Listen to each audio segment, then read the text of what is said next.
Have a media center PC and don't know what to do for a keyboard and mouse? Stay tuned.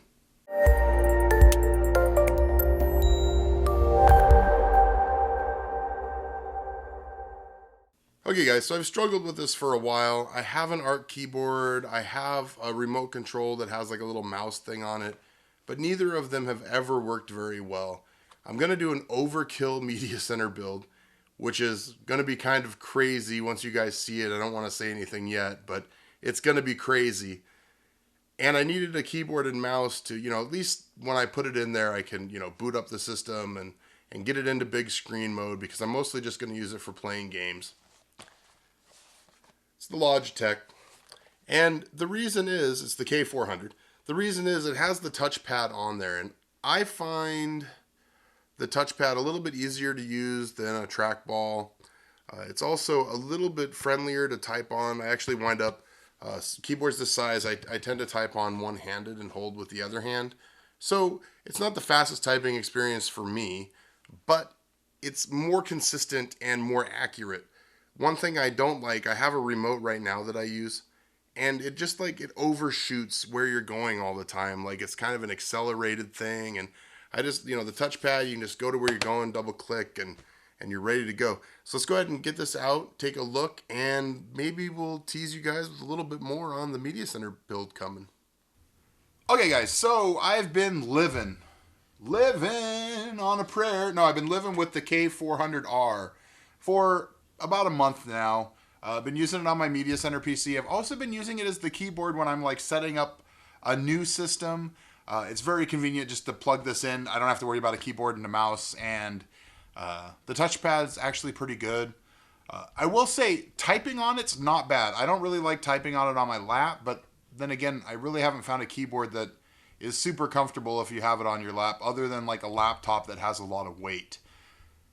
It types really well. I don't like chiclet keys, and these kind of are chiclet keys and the rubber dome, but for how thin it is and how long, I've left it on all the time. I've never turned it off, and the batteries are still going strong. The typing experience is really good. I mean, I'm not a very good typer, and I'm not going to do Jerry's little words per minute thing, but me and my hunt and pecking, I can type just about as fast on this as I can on my big keyboard, my mechanical keyboard. It's a little small, so, some of the keys definitely feel squished when you're using it. The big problem I have is the function keys are a function button. So if you want to press F12, you have to hit the function button and then F12.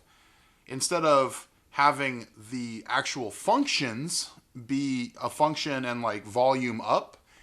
So if you have to do something like Alt F4, that doesn't work, because you do Alt and then the function button, and it seems to forget that you have pressed the Alt button. So you can't Alt F4 to close windows on this keyboard. It's very strange. I don't know if that's a software thing, but it's definitely, I've tried lots of different things. Control-Alt-Delete thankfully works, because the delete is not the function. So the highlighted blues, let's see if you can see those. The highlighted blues are the things you have to press the function key for. So that's a little disappointing. It just makes it so it's, you have to touchpad around to get to stuff to close it. I will say the touchpad, the buttons on the touchpad, very nice. I hate it when they build the buttons into the touchpad, which is probably cheaper. It's I'm Wendell. Hey guys, I use Linux. Ha ha ha. No, I'm not Wendell. I'm not that smart. I could be Wilson from Home Improvement. Howdy, neighbor. But no, it doesn't have kick feet. It does have little rubber. The touchpad, like I said, good buttons.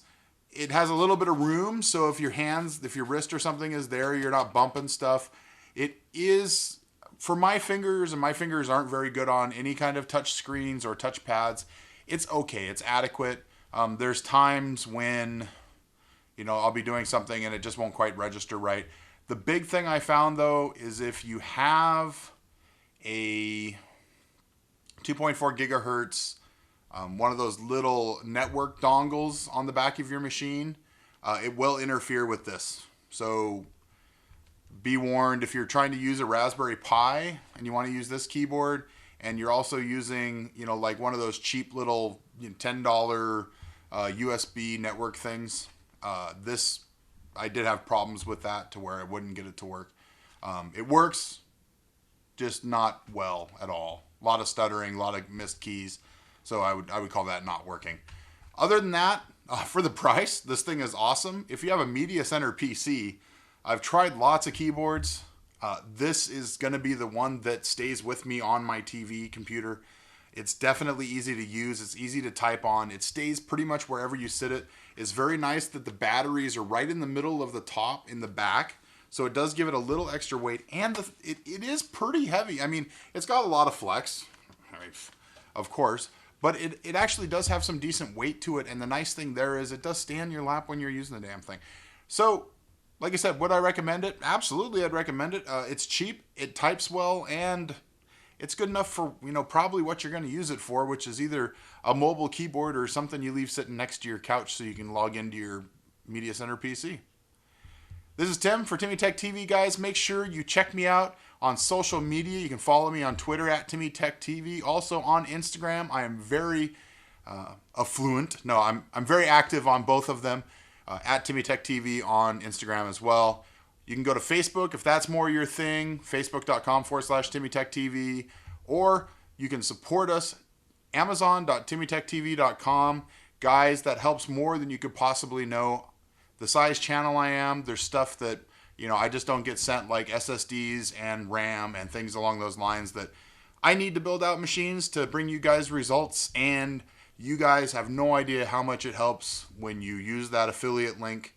It lets me buy stuff like that so I can keep making videos and not be poor. Well, broke. In trouble with my wife? Probably all those things. So again, this is Tim. See you guys next time.